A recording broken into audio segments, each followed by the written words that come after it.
Every Prime Minister from 1957 to 2016 wanted Britain in the European Community. The last 50 years, twice in my own lifetime, Europe has torn itself apart in the most frightful internecine wars.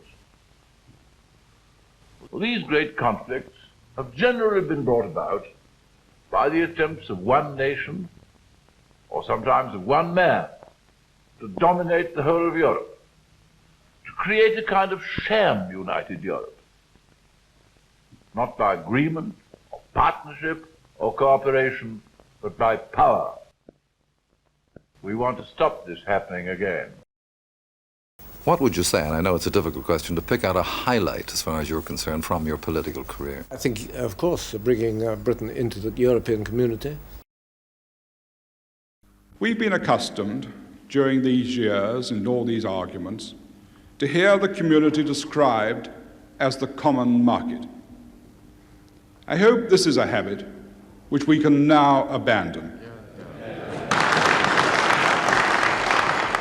Certainly the unified market is a matter of enormous significance, but it is only the first step which will carry us well beyond the questions of tariffs and trade, for what we are building is a community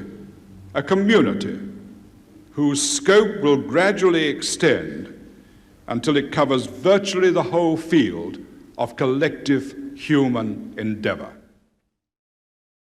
I have concluded that it is vitally in British interests, and as I say, the world interests and the Commonwealth interests, that the vote should be for Britain to remain.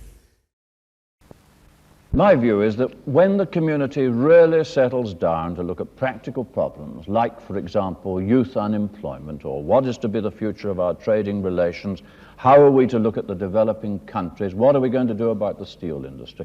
When we settle down to practical problems, we find our problems are common, and we try to get common solutions to them.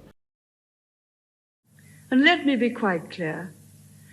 Britain does not dream of some cosy, isolated existence on the fringes of the European community.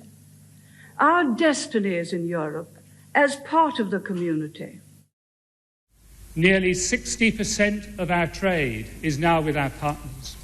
It is the single most important factor in attracting a tide of Japanese and American investment to our shores. The most profound reason for working together in Europe, I leave till last. It is peace. The peace and stability of a continent ravaged by total war twice in this century. We can play a leading role with others in Europe in getting reform. The others in Europe want us to, but we cannot be leaders without being partners. I stand here proud to be British and proud to be European, representing a country that does not see itself as an island adrift from Europe, but as a country at the centre of Europe, not in Europe's slipstream, but in Europe's mainstream. I believe that Britain will be stronger, safer and better off by remaining in a reformed European Union. Stronger because we can play a leading role in one of the world's largest organisations from within, helping to make the big decisions on trade and security that determine our future. Safer because we can work with our European partners to fight cross-border crime and terrorism. And better off because British business will have full access to the free trade single market, bringing jobs, investment and lower prices.